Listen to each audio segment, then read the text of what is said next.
Draco. My nigga young Draco.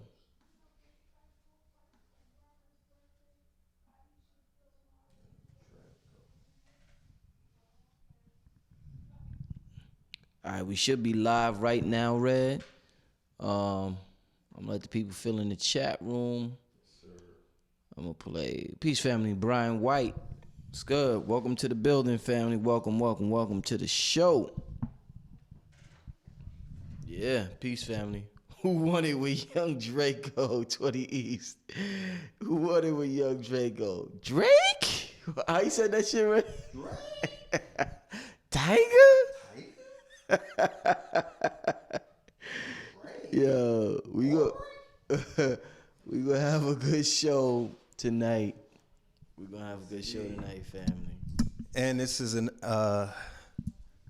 a simultaneous broadcast of Third Eye Thursday. Know the Ledge Media. You dig what I'm saying? So we're gonna broadcast live while we do this segment.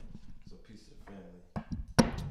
Indeed. While we let the people find out about this stream and fill in the chat room, let me play some ads from got some brothers and sisters with some dope businesses, Red.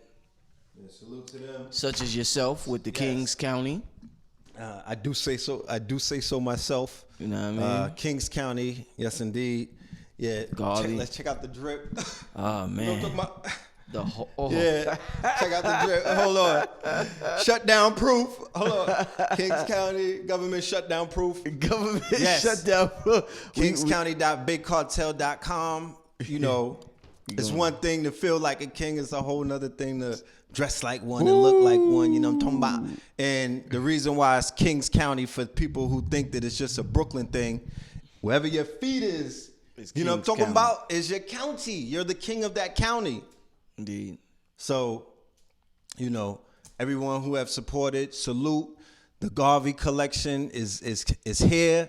It's killing it. It's Black History Month is coming. Ooh. So we going from holiday 18 into Black History 19. The goal is 1 million sold. All right. On that note, and I put that on Mama. Who won it with Big Soulja? On God. On God. Soulja crazy. All right, family. Check out these ads, man. I got some good support black businesses. Very important, man. Very important. Very important.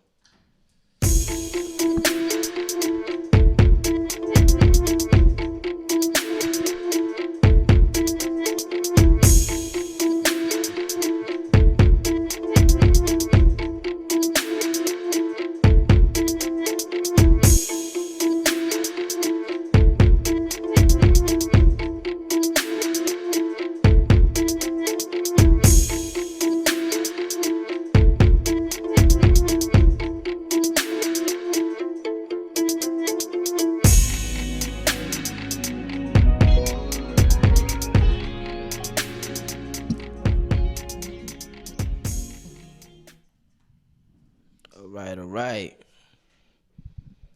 Back with the Red Pillar. Yes, indeed. Yeah, we here tonight, Thursday night. What time is it right now? It's 11:45.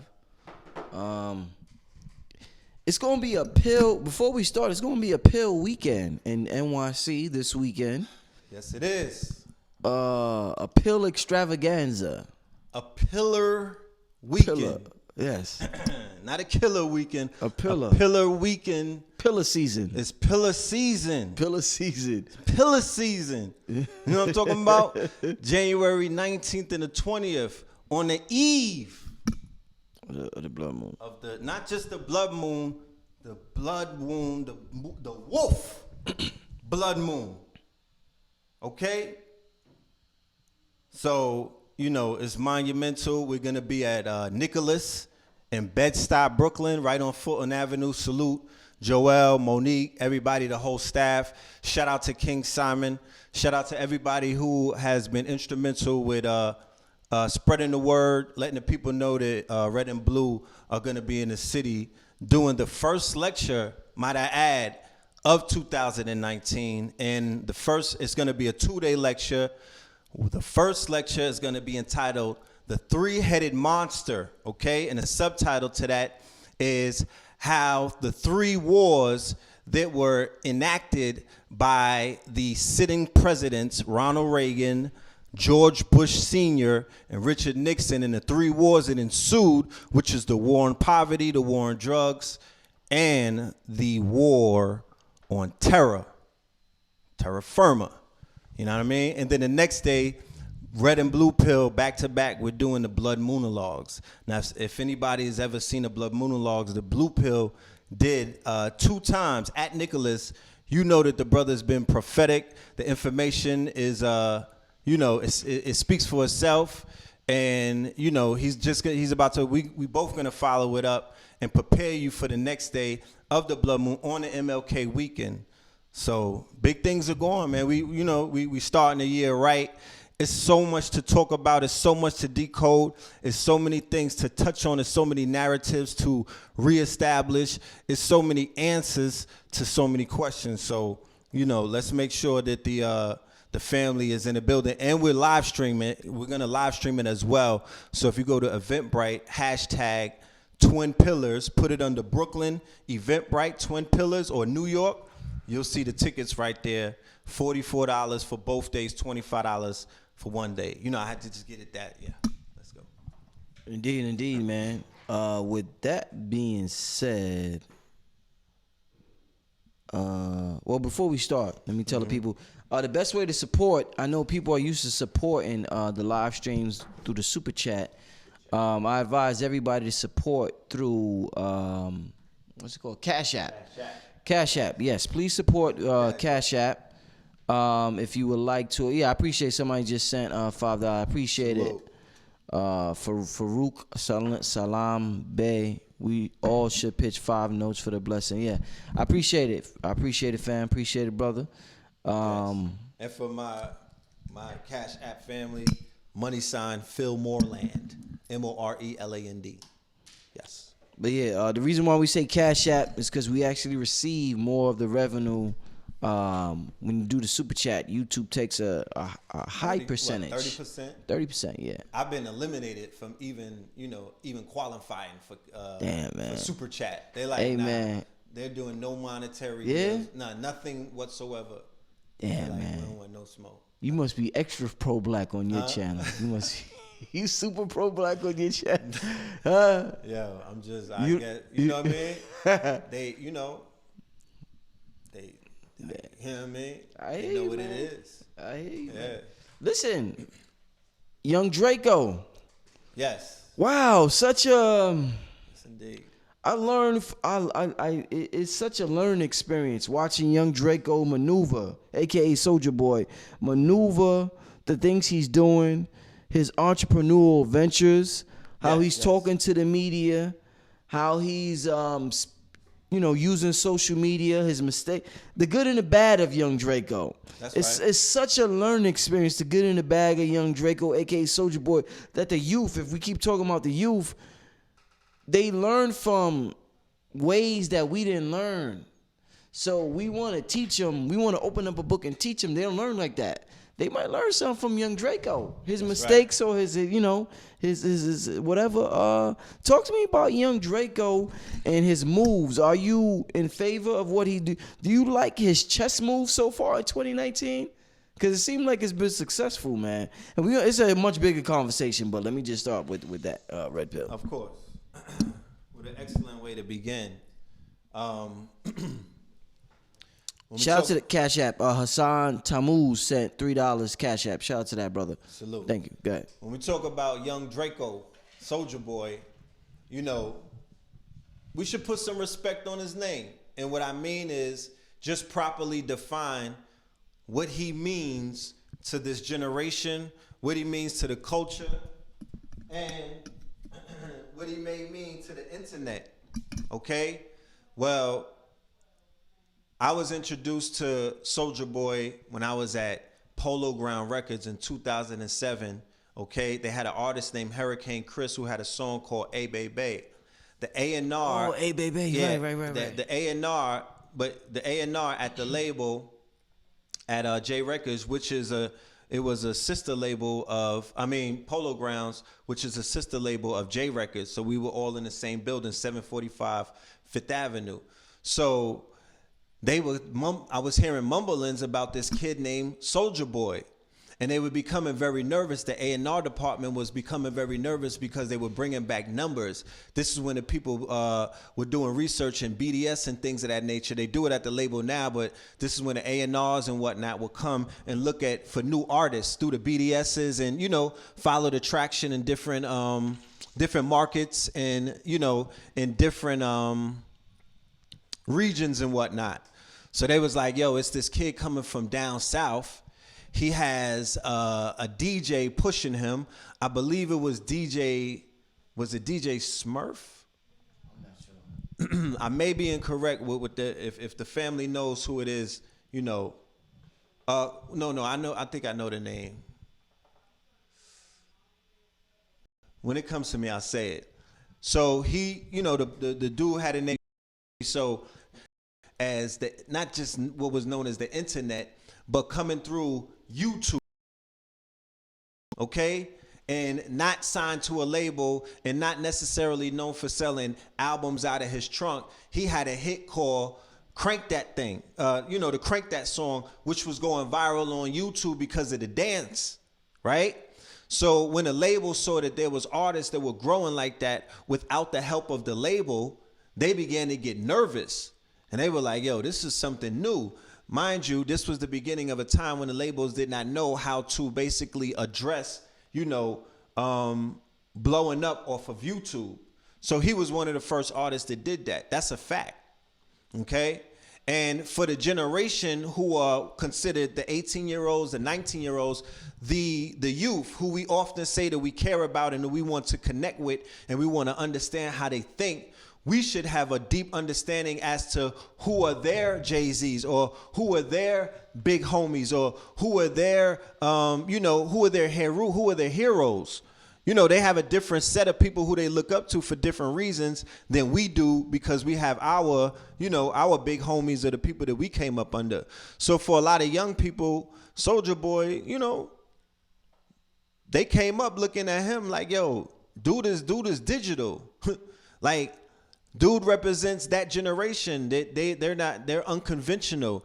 They're coming up making names for themselves, creating millions of dollars off of their brand, or whether it may be what people say is gangster music that they don't like, but somehow a lot of people manage to listen to it. So, the path that he took, and the path that he's showing the family right now as he resurfaces, okay? Because the brother took a fall, like how we saw Meek Mill take a fall. He had his losses. He took some losses. And now he's coming back attempting what is known as a winning cycle, okay? So we saw people have a redemption like a Meek Mills, like a Drake and whatnot. So now it's time for young Draco to come back. So his comeback is very interesting because as he claims his name is Draco, based on his real name, young soldier and whatnot, Blue Pill has often broken down the Draco constellation, okay? And the power of the Draco constellation and what it means to this global force and this entity known as hip hop, okay? Because, we've broken it down 10 years ago in the lecture Blueprint 322, hip hop runs the world. And then it's been said on many other occasions, the power of our artists who we identify as mere hip hop artists. But when we go around the world, we see that they have influence that is touching every corner of the planet, influencing how people dress, influencing how people talk, influencing how people think, influencing whether people are going to decide to live a life of crime or whether people are going to begin to think differently and embrace a life of entrepreneurship. To the point where governments have to ban it. To the points where governments have to ban it because these governments are built off of certain kind of things like traditionalism. These governments are built off of certain kind of mind control, and the power of hip hop when it's used for both lower frequencies and then when it's tapped into for higher frequencies like protests, Like Public Enemy. okay? Like many artists, like Immortal Technique, right? Like Kanye West, when pre-abduction, pre-rendition, before they kidnapped him on the St. Pablo tour. When he would, no, really, because he came in, he would be identified as one of the first woke rappers. Ooh. You got to remember, these artists have definitions. They identify, because if we have to break it down and explain to you the divination system, or what I may see, or what I may identify, a culture that may have as much, if not more power than modern day religion. That's the culture of hip hop, and the saints, the pantheon of people who are influencers around the planet. And Soulja Boy is an influencer, and by showing longevity, by showing that he has relevance, by taking advantage of time. This is something that this young man was able to exhibit, whether you like him or not, or whether you feel like he's irrelevant or not. But he's shown throughout his career, his 10-year challenge, that he's still relevant 10 years later. He willed his way back into existence. So if you don't know the kind of times that we're living in, and he's also identified as the king troll. He brought receipts. He showed niggas like, yo, Tekashi and them copied my style. So whether people agree with it or not, I'm just showing you, we're just showing you that there's archetypes within this music industry. The same time when you was following, for the people who don't listen to hip hop or are gonna act like they're higher than understanding what a Soulja Boy may mean to the culture, there was a time when you were listening to hip hop and y'all had your jesters. You had Flavor Flav, right? But Flavor Flav was what you call soft shoe cooning, but he was doing some real mystical shit as well. You dig what I'm saying? So by seeing Soulja Boy embracing entrepreneurship, somebody who was a coon, who was out there clout chasing and doing a lot of ignorant, juvenile things, but I would rather see him doing that than coming back being more of a coon. So I see growth, you know what I mean? And we always got to appreciate growth, right? Right, Rich? Indeed. Especially when you're influencing many, many different people. Now, the way that he came back and the way that he's gotten his name ringing is a mixture of clout chasing, calling out other people. You dig what I'm saying? Mm-hmm. Coming in and reminding people, right? Giving you his credit report. And that's something I want to ask you about. Yeah. It seems as though, because he was like, yo, I gotta. He almost said, yo, like I gotta give myself the props because nobody else is gonna give me props. That's right. So it's like we're taught to be humble our whole life, right? Mm-hmm. We're humble so much we go to the grave humble. That's right. Nobody knows who we are, and then people finally praise us when we're dead. Exactly. And we talk about giving somebody their roses while they're alive. So Soulja Boy said, "Fuck that." I'm going to tell you, I made this person, Drake stole my lines, this person did that, that person did that, I did this for this person, I made little, you know what I'm saying? So it's like the arrogance, the humility, the things we've been taught, and all that ties into entrepreneurship. That's why we're having this conversation. When we talk about arrogance, when we talk about humility, the spirit of an entrepreneur, you have to have a certain personality type. That's right. We're talking about the government shutdown. We're talking about having the balls, having your dick hang low enough for you to go out there and make something out of nothing when everybody says it's impossible. That's right. Having the arrogance to believe in yourself. Yeah. What did he just show? If anybody is a true student of life, he showed you a story of redemption.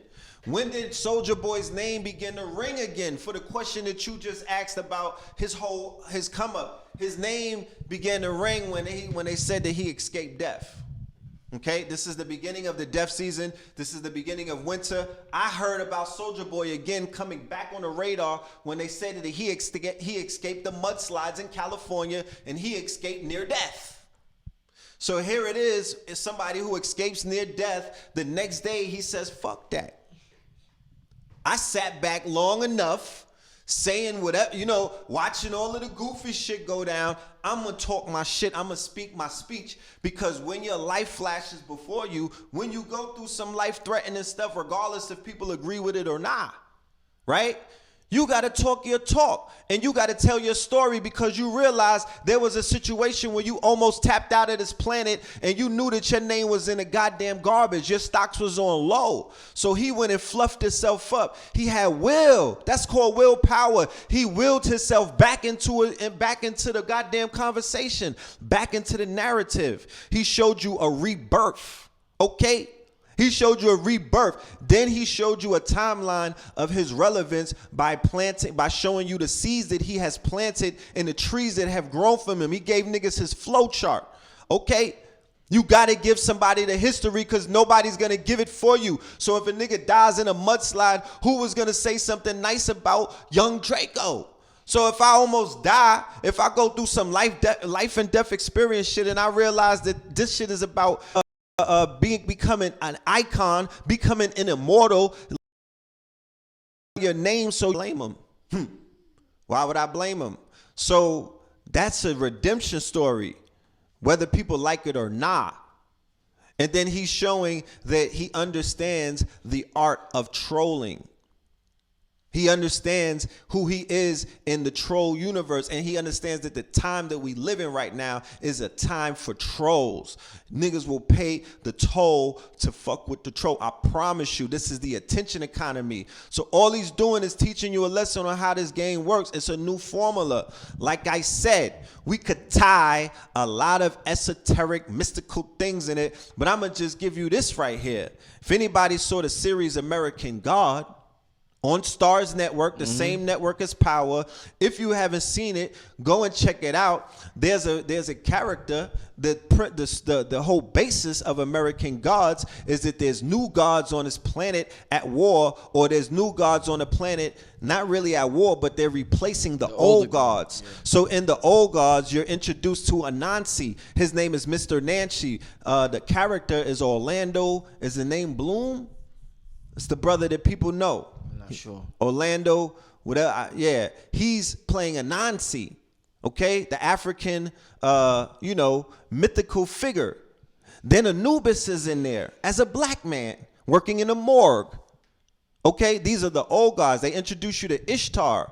She had a party at her house where they had about 8 Jesuses there, and they were like, "Yo, why is there 8 different Jesuses?" She said, "Jesus in this realm is whoever people perceive him to be." That was so deep. There was a that Buddha was Jesus. That was dope. There was a black Jesus. That was so dope. There was that was so dope. Yeah. Surfer Jesus, right?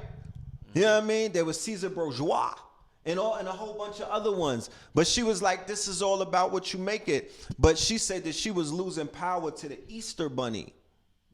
Right? So there's a figure in that whole series called Mr. Internet. It's a little lanky white boy who looks like young Soulja if he was white back from the Crank It days. And he drives around in a limousine and he tells people, "I am the internet." The same things that he said on the Breakfast Club. I'm the internet. Not the internet, the internet. So what what they show you, and there's somebody called Mr. World. He represents the World Wide Web. Then there's somebody else who's a new god who represents the internet. So the internet and the World Wide Web and all of that, and in Tinseltown, they're telling the old gods we're in power. So this era that he ushered in, because like I said, prior to Soulja Boy, the way that the internet is set up right now for these artists, the whole thing about streaming through these social media sites. There wasn't no Instagram back in Soulja Boy days. There wasn't no Facebook really. He did that through YouTube, I believe, and I think MySpace. So he represents an era. He is the internet. Like he stated, for the newer generation, for the SoundCloud rappers, for a lot of these people. Then he also showed how he was instrumental in being there in key moments in a lot of these artists' career. You dig what I'm saying? So he's establishing himself through legacy and tying himself into the narrative, whether the shit is, whether he's to be blamed for the downfall of it or not. But yeah, That's a redemption story. So he's replacing Tekashi. There's a humongous void that was left in the industry. He's just saying, yo, young soldiers taking a shot to step into that void. And today, and the way that you see a lot of people, the media making that a story and pushing the story is simply just showing you that media is behind fluffing up a lot of situations, and they're also behind making and making narratives, important. Could it be a huge distraction for people? Of course, definitely. You know what I mean? There's a shutdown taking place. There's a whole bunch of things taking place. But after tonight, you'll understand everything is connected. So you can't just dismiss it, because the young man with as much ridicule that people would throw at him, or as much pointing fingers and whatnot, right, and judgment that people want to throw at him. Yo, he's corny. He can't rap. Fam, this is not about rap anymore. I don't know if you realize that. It ain't about the music. That's a byproduct. It's about personality right now. It's about energy right now. It's about your story. It's about your narrative. It's about multi-levels of shit. Like he said when he was roasting them coons who was trying to knock him for his entrepreneurship. Wait a minute. All y'all do is get behind these Asians and these crackers, like he called it, and push their labels and push their brands and push their technology. I'm just a young black entrepreneur trying to push his. He's not pushing dope. He's not pushing lean and heroin anymore. So now, I want to ask you about that. Yeah. I'm watching Everyday Struggle, and Yes. The female on Everyday Struggle, Nadeska. Yes. I haven't watched, I watched it a few times when Joe Budden was on there, and I haven't seen it in quite some. I know they had Star on there, and then Star's not on there no more. Yeah. It's not the same. I see people showing the clips on Instagram where Soulja Boy's going off about his game console, and she's like, of what people call the proverbial white daddy. You dig what I'm saying? A lot of people talk about all of the boss stuff, but they got bosses. There's an epidemic that I'm even seeing when it comes to media in particular, and their stories go global and become viral. It's through the internet, but they all have to come to New York.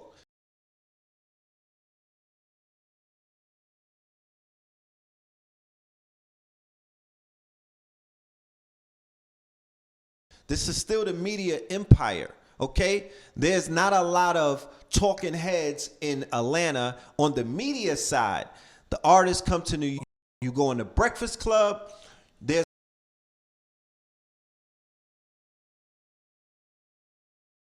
or your story or whatever you're trying to do is out there for millions of people to see. Now, what you don't see is the promoting and the encouraging and the pushing black-owned brands, businesses, items, merchandise, intellectual property, memberships, anything of that nature that's dealing with real results, real power, real building, real solutions, real algorithms to complex problems about the lack that people have and the fact that nobody is, collectively doing anything. They don't do that, but they will push movies. They will push albums when they drop. They will push everything that is affiliated with big corporation or people, bosses who look nothing like them, who are getting the larger piece of the pie, and the people who you're seeing selling shit are just representatives.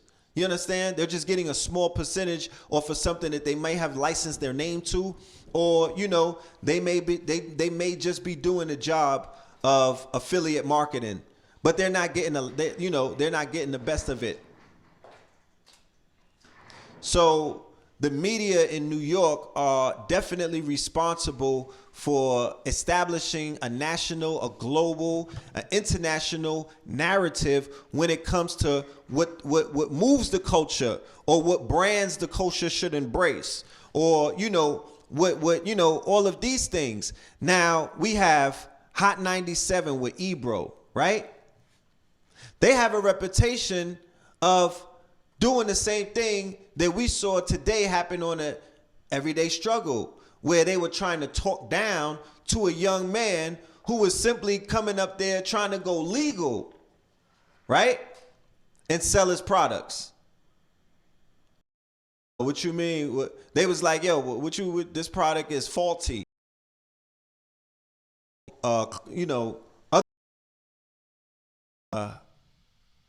Breakfast Club.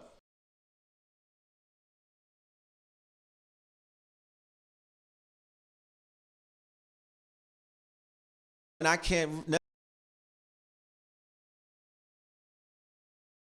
you know, but maybe that's a business thing. Maybe they're not allowed to do that because our people, for our people, and we will have more people with winning stories about winning and stories about how-tos and, you know, actually being able to scale the possibilities that we're setting for ourselves right now.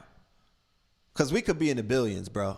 Indeed. We could be touching groups of us could be touching billions, bro. Because if I could do the research and find that they had heroin crews and cocaine crews and they was rolling in the millions and the billions for 20 and 30-year runs, then our people could do that in business, especially in the day and age of now, the age of the entrepreneur, the age of the internet, the digital age, the long tail. You know what I'm talking about? The gig economy, the share economy, the collaborative economy, the cooperative economy, all of these possibilities. You know what you can do right now, especially as a collective. So I don't see no solutions because people are not really coming with, you know, the real. Niggas still selling hair, bro. I want to ask you, since we're talking about entrepreneurship as part of this topic tonight, Red, one of the things Black people feel as though is that when they attach your name to something, it brings the value down. So I remember before I heard a rapper say he started a business, but he didn't tell anybody it was him. He was behind it because if he did, it would have brought the value down. That's right. And people would have took it as a joke. What did Kanye do differently? Because there's so many markets that we spend billions of dollars in, like sneakers. And when rappers try to get into that market, it's considered corny. Like, man, get the fuck out of here. Who got a shoe? Biggie, Jay-Z got it. Like, the fuck out of here. Like, wasn't bad. But it didn't last very long. No, it didn't. 50 had G-Unit. They didn't last very long. And that was like the S-Dots, I think. Yeah, it was like almost identical. Yeah. And that was like the biggest attempt. I mean, a lot of people had sneakers, but it didn't last. But what did Yeezy do? Was it just pure passion, pure his love for it? Yeah, but, he's a dope creative. But why did Black people accept Yeezy? But when we hear about a Black name brand, we like, nah, that's not European, my nigga. I need European. But Yeezy's like, oh, Yeezy's up there with the Europeans. That's right. I can have European, nigga. I got Yeezy, nigga. And that's the equivalent to European. What the fuck did he do to make our perception like that? No, he transcended Yeezy or Kanye as an artist, as a creative, and as a merchandiser. Because remember, the majority of his fan base were of multiple nationalities, right? So his support came from many different areas. You know, the support for his sneakers, his aesthetics though are still ill and considered by those who understand what design is to be, you know, on point. Not that he's the best, not that he's hard body, but he's surrounding himself with, you know, Don C, right? My dude from the group, Taz Arnold, Virgil from Off-White, you feel me? Right. So he surrounds himself with people who understand the aesthetics and whatnot, and they're able to, you know, deal with, he never went to certain price points. He never went below certain price points. You ever seen his Louis Vuitton sneaker? Yeah. Yeah. Like that dude, he's good at what the fuck he do. Those was fire. And the first Yeezys, the Yeezys, you know, the Yeezus symbol that look, come and show that. Come and show that right there. That's the Yeezy right there. Yeah, that's Yeezy. You feel right me? here. Okay, That's okay, from okay. that's the Yeezy symbol. Wow. When he was rocking the Hey Roo, he Right, came out with right. he had the sneaker with the Hey Roo on the tongue. Damn, before the Trump thing, yeah. I adopted that. Yeah. Wow. Into my I got that. So, he was on one. That's why I say I'm talking about Yeezus or Yeezy before the abduction and pre Kim Kardashian. It's a cycle of the get out sequence of this sunken place thing that we see. But after he remember what behavior modification is. Go and research that. When they snatch you up and they work on your brain and they deal with behavior modification, you risk the possibility of never being the same. Like with Huey P. Newton and other people, lobotomies and stuff like that. But psychotropics in this regard, when it came to this man, and his company still managed to operate. That's commendable. That's something that has to be, recognized and whatnot. But his genius and his madness, and because we're in 2019, this calendar year, and there's been a lot of talk about the geniuses, the mad geniuses. You understand? The geniuses amongst us who crazy motherfuckers, right? Who we love, who we respect because of that balance. You understand? Because they're still able to be, who they are. They're still able to create. They're still able to, feed us. But they need help. But we overlook that because they feeding us. So he's been a good servant to the aesthetics.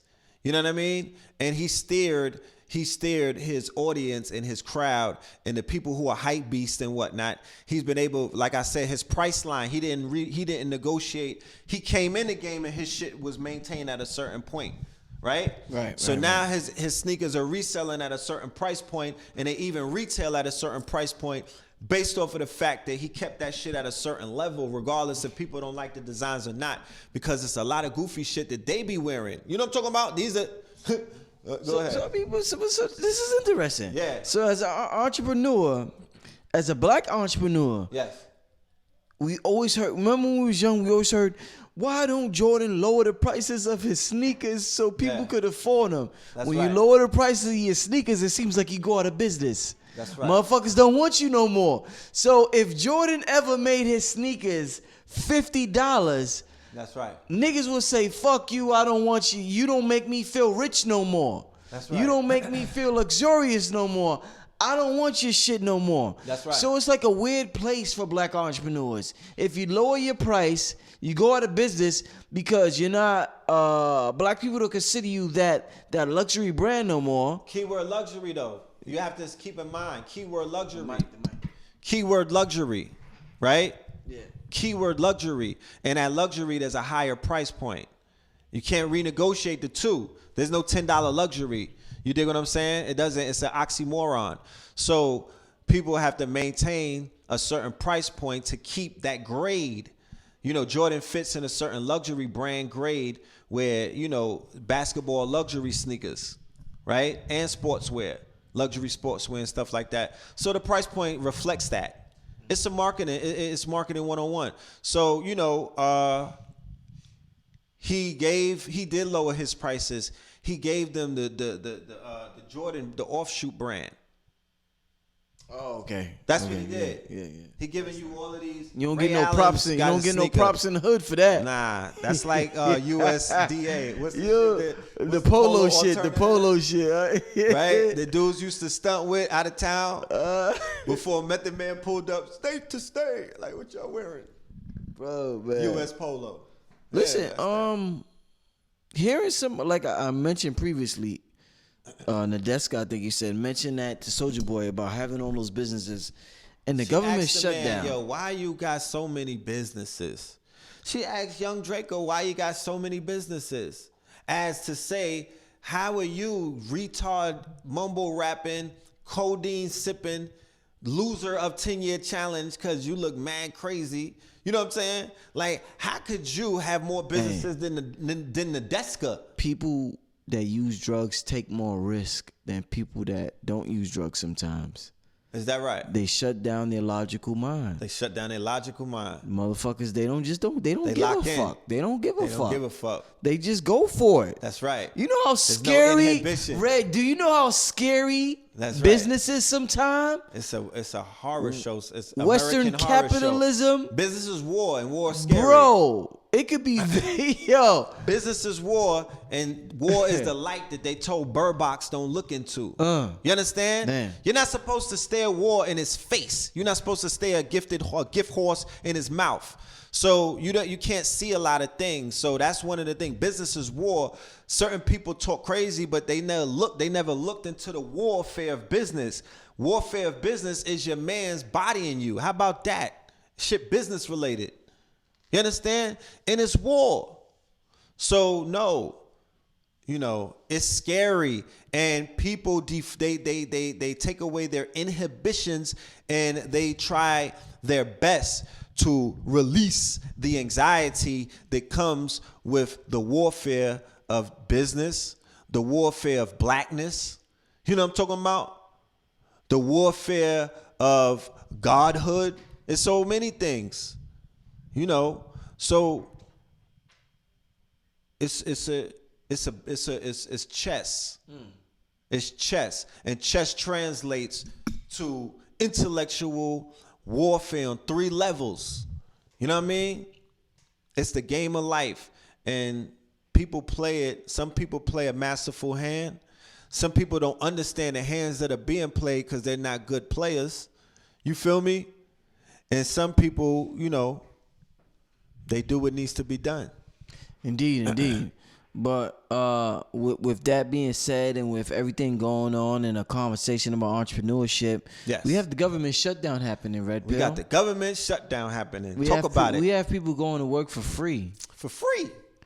And when you're young and somebody get a government job, they're good. They think that's the greatest shit in the world. They're like, yo, my nigga, I got this government job. I'm good. They in the house. They in the house. They Gucci. They happy like a mug. They happy like a mug. Like a mug. You know what I'm saying? You know what they say about niggas with government jobs? They bulletproof. So right now we're finding out that, it ain't all cracked up what it's meant to be. And not just that, but jobs in general.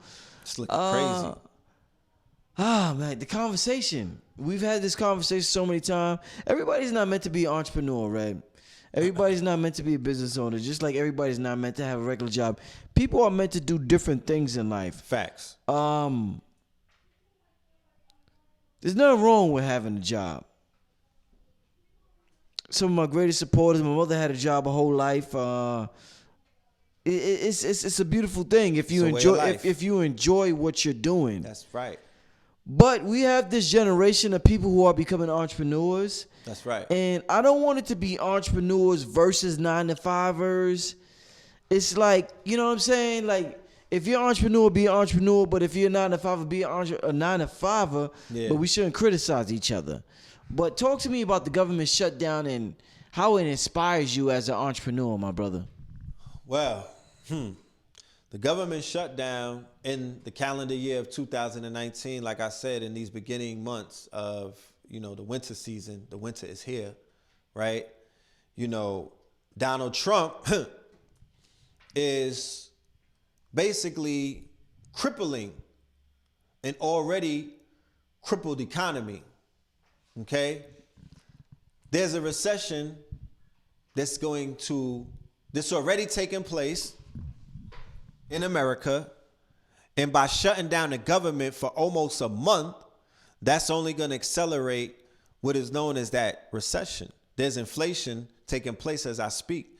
I just came from the Virgin Islands where milk was $7, right? The dependency on Rome to take care of its citizens has been rescinded. We're living in Atlas Shrugged. We're living in Ayn Rand land, or Ayn Rand land. You know what I'm talking about? In a land where it's get it how you live, every man for themselves. They're preparing people to become dependent, right, on their entrepreneurial skills, become dependent on their skill set, to become dependent on their gifts and their talents in what is known as the age of the entrepreneur. And I just shared a number of economies that exist to this day as I sit right here, and I'll name them again for you. But these new economies that rose up after '08, after the death of the old economy, after the falling of the old economy, these economies are primarily based in share economy, meaning what do you own, right? That you're sharing with people. That's Uber. You own a car, you're sharing it with a passenger, you get paid for that. You own an extra room, you're sharing it with strangers, you get paid for that. Airbnb, share economy. The gig economy, you're sharing your talent with people who are customers that are seeking your talent. I'm looking for somebody to design a flyer for $5. You go and buy a gig, or for $5, I'm sharing my talent with you. No, I didn't have to ask nobody to feed me. I didn't have to ask nobody to give me that money. I didn't have to ask nobody to pay me. I didn't have to ask nobody what time am I coming in on a weekend. Coins, Bitcoins falling. I didn't have to ask nobody anything. All I had to do was offer my talent and my gift and what I had to offer to a total stranger who showed up as a customer in a marketplace. People are plugged into marketplaces in the digital world, and there's a boom taking place. The richest person in the world is Jeff Bezos, Amazon, right? And what he's known, not only what he's known for, but one of his marquee character, the business character traits is the efficiency at which the packages are delivered in 2 days, 1 day. The efficiency, even with the drones coming, the fact that he has these warehouses set up in all of these other places, and the fact that they help facilitate many different businesses to make millions of dollars, hundreds of thousands of dollars, hundreds of dollars. You know what I mean? Like, it's a booming marketplace. So Mr. Trump, Mr. Build the Wall, Mr. I'm going to cut all of these welfare programs that were enacted during the what? During the Great Society, Make America Great Again. The Great Society that was introduced to the world, America, after the assassination of my dude JFK by Lyndon Johnson. That introduced you to what we have as Medicare. Right? They're talking about shutting that down. That introduced you to what we have as food stamp programs. They're talking about shutting that down. That introduced you to many of the programs that this actual shutdown is shutting down. Okay? And they're talking about, all kind of stuff.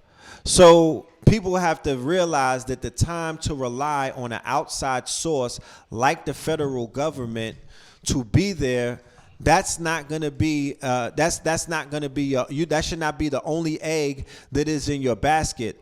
The majority of federal workers who may find themselves without a paycheck have the opportunity, if they seek it, if they will it, if they get on their big soldier shit, my nigga, if they get on their big Draco shit and disrupt any market that they see that there's a plate of food. He disrupted the marketplace. The Nintendo market. He said he licensed the Nintendo games. Then he disrupted you niggas' timeline. How about that? It's disruption time. You understand? Surviving R. Kelly disrupted you niggas. It triggered you. And who came? The clown, the buffoon, the jester, the court jester came and made you niggas laugh. We were all laughing at him. But like I said, he's smarter than you niggas. He's a troll. So he knows how to cook that shit. So we all could laugh at him. He went to the Breakfast Club and laughed at himself. He's showing you niggas power. All of you niggas that's not getting the check, we're going to laugh at you. Laugh at yourself. Become a creative. Y'all niggas need to be cash apping at the TSA. They playing rap music and mixtapes and the caveat, SoundCloud in the airport. You remember? You heard that story? You saw that story? I heard about it. The TSA workers, they pissed off. But I'm not gonna get up and look at the irony of it all. This is where we're headed. And if you know, you know. Shout out to everybody that hit me up for the book, the Trump book. All right. Dark Star Rising. This is meme magic. Donald Trump serves a presidential dinner of McDonald's to your national champions, your statewide champions, right? He's Mr. Fast Food. He flies around in Air Force One with buckets of KFC. But he's telling you that the future is coming to where that he served it to them on a silver platter. There's going to come a day and time where that McDonald's meal will be considered a presidential meal. There's going to come in with this shutdown and what they're trying to initiate. With these people who are doing everything on purpose to accelerate and to speed up the process of all kind of conflicts that I hope you're prepared to face, right? The winter is here. So he's showing these players there's gonna come a time. You niggas enjoy that. I had to get you this because of the shutdown. But there's gonna come a time where that's gonna be considered high cuisine. Dollar meals on a silver platter. So with this shutdown, they got our people eating dollar meals on a silver platter. They got people, going back to, doing something strange for a piece of change. There's a large contingency of people who are vulnerable at this point.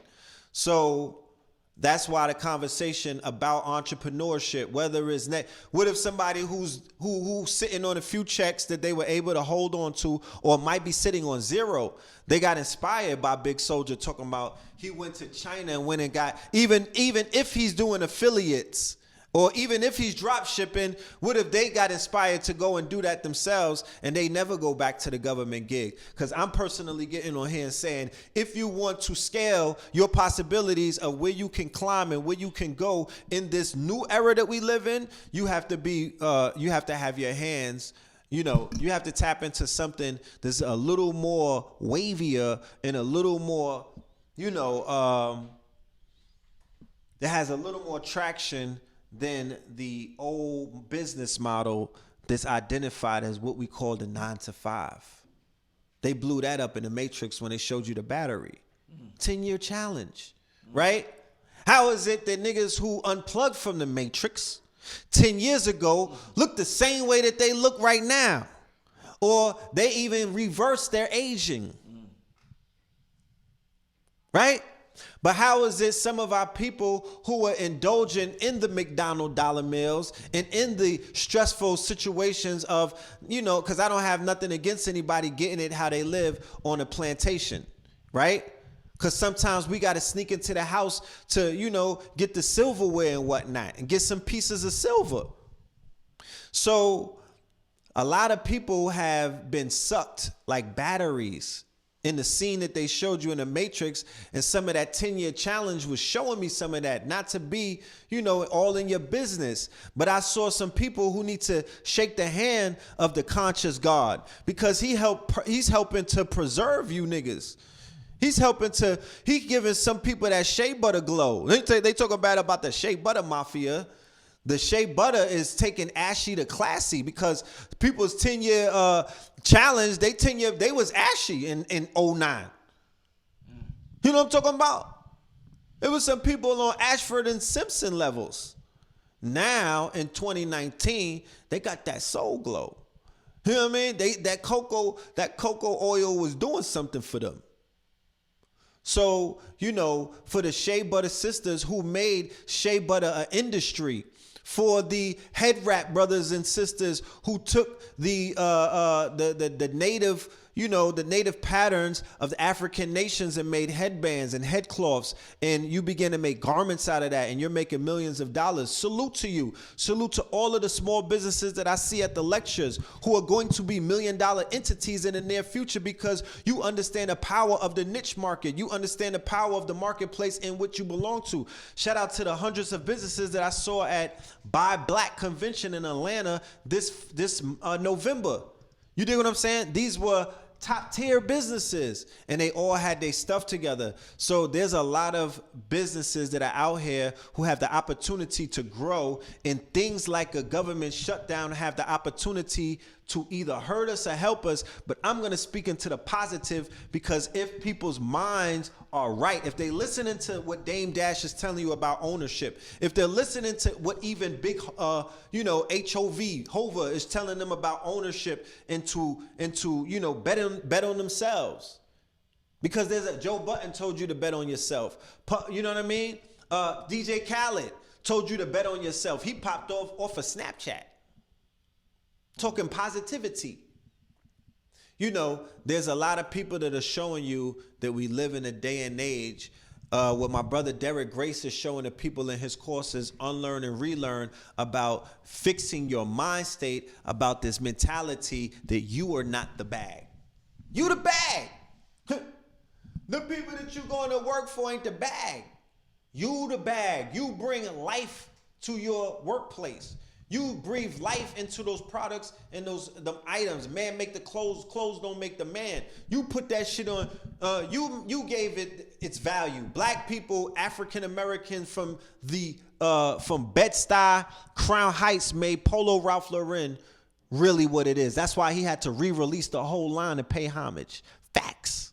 Somebody asked me recently, is there anything wrong with knowing you're the bag and still working for somebody else? Not at all. Not at all. Because you could be the bag and you could work for somebody else who has the bag, and you could learn how to become more of the bag by being influenced. Because you got to remember, everybody who got the bag got a backstory. Everybody who got the bag got a resume. And I'm not just talking about working in corporate America. They got a story. Nobody just fell into this position in life. You dig what I'm saying? So, no, I don't agree with that you have to be in this mentality that you don't humble yourself, or you don't learn by sitting at the feet of people who are greater than you in order to become greater than them. So it's no sin to work for somebody if you know that you're the bag. But do not work for somebody and know that you're the bag, but refuse to do something with that knowing or that knowledge or that gnosis. But you giving everything into this other person and bigging up their bag and building up their bags. And you the bag man, you packing their bags and whatnot. Yeah. You know what I'm talking about? No, so it's nothing wrong with that. Many of our great ones did that. I want to, before we continue, Yes. We just did about an hour, man. I definitely appreciate it. I know you got your daughter with you, actually, man. So I know, Yes. you're pressed with time tonight. I want to thank you for coming through, my brother. I know you got a lecture this weekend. That's right. 2 days. Yeah, Going in. pillar weekend. Yeah, we going in. So I want to remind the people about that. Also, we got 1110 in the chat room as I speak right now. The triple ones. Magic. That's right. And Look, we today to this day? day was it's the Galactical Alignment Days, the ADPA, I believe. It's all today? planets. It started on the 17th. That's right. So we did a show years ago that went viral when the planets went direct the last time. I remember. Tapping in. So I'm just giving it a timestamp because these videos, people watch them, they don't know when they were done. So this is a magical day. This is a portal. This is a day where a lot of your ideas, a lot of your visions going into this blood moon. Oh, you got to drink Uncle Hanky's potion. Oh, nah. Uncle Hanky's potion. That's right. Hold on. That's the mud. Uncle Hanky's potion. Okay, that's the double cup for the gods. The conscious lean. That's the conscious lean. How about it? That mud. Uncle Hanky's mud is in the building. You know what I'm talking about? So, I'm just encouraging the creators because they're amongst us, and we live in this world of steel sharpens steel. Yes, sir. And black people respect friction. They respond to friction. You know what I mean? They respond to getting pushed out of their comfort zone. Trump is mastering he's mastering pushing people out of their comfort zone. Right? Indeed. The way that you approach the whole Trump presidency is that you don't look at it from a place of victimhood. You look at it from a place of friction, similar to when you're going to the gym and you're adding, a certain amount of weights or a certain amount of pressure to your workout to increase the results. So a president who's coming in his marching army of White Walkers, he's on his winter is here shit. They did what? They breached the wall. And he's Mr. Build the Wall. And in the Game of Thrones, they're talking. They breached the wall in the last season finale. So there's a correlation between the two. And then there's an army of white men. There's an army of White Walkers, white men who are zombies, white men who are walking dead. Go around the country and do the numbers on the zombies that are walking dead who are marching to the trumpet of a Trump. The Trump is blowing, okay? So there are white hunters. There are more people with hunting licenses in America than there's standing armies around the world. It's the fourth largest standing army in Michigan alone. White men with hunting licenses, okay?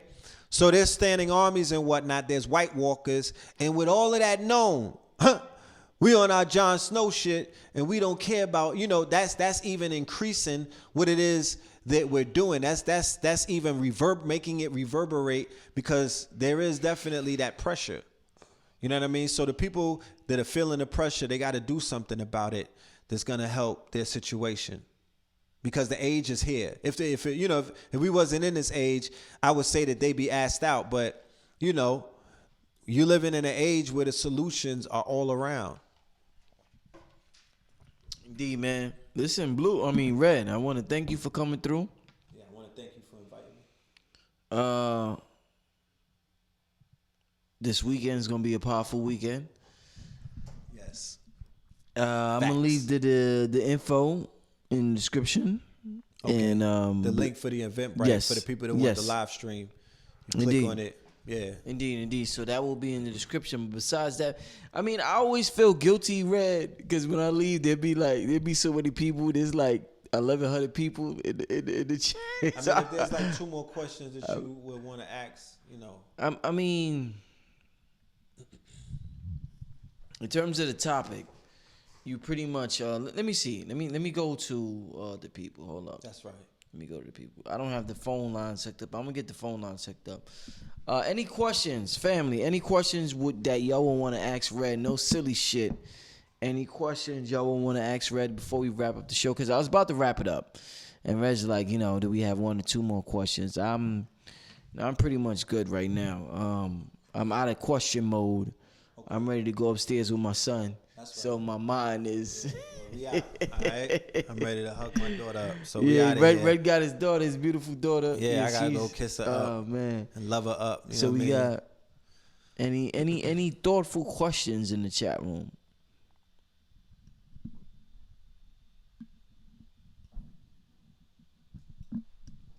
Yeah, he already said where you could get the gear.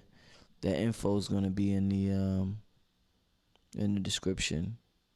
Somebody said, when is Brother Rich movie coming out? You know what I mean? Well, okay, so Red, how can we take advantage of the blood moon, since we're talking about it? Well, just for basics, I would say get into your vision boards, right? Get into your vision boards. Create a vision board. What is a vision board?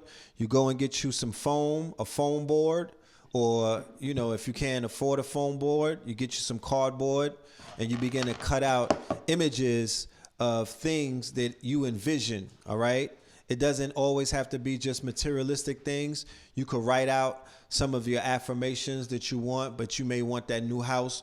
You may want that new car. You need to know that you are attached spiritually, cosmically, you understand? In a way that your DNA is attached to your mother. You're attached to the infinite. So anything that you will, anything that you want, you can will it. You could will it into existence, okay? You could will it into existence. You could speak it into existence. He said that Soulja Boy, young Draco, said that he was having the best comeback of 2018. And we know that wasn't true. We laughed at it. But he willed that he had the best comeback of 2019 so far. So just by speaking that into existence and just willing it and speaking it willfully. So there's affirmations that you speak things into existence. So you gotta believe that shit. And praying is not necessarily falling into the realm of belief. Going back to the show American Gods at the last episode, Ishtar talked about the power of belief. She was like, all you got to do is believe in some shit. She said that's why there's so many Jesuses, because there's enough people who believe in them. So they're real in the realm of belief. It's not about what you think it is. This is a holographic universe. It's not real. This is all mental. It's all mind. You understand? This is all mind. So homeboy is he's like, yo, I'm in your mind. I'm in your mind.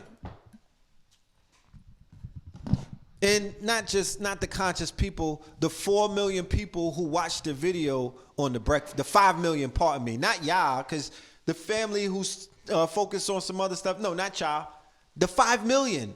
He's like, yo, I'm gonna will myself into your existence. And that's dark magic rising. That's meme magic. That's chaos magic. That is what Trump is doing. That was Tekashi was doing. Okay, that's what XXXTentacion was doing. That's what the Migos are doing in a sense. This is how people are doing it in these day and ages. That's how certain people in the conscious community have done it. That's how certain people in the streets have done it. So it's no different. I just wanted to give a little magic tip for the hood magicians out there. You know, the urban magicians out there who, indeed, the urban ones. You know, we engage in all these activities, but we don't. Damn, I spilled some to family. I was wiping it up. Oh, thank you. Let's Get Free. Thanks for everybody who donated. I really appreciate it.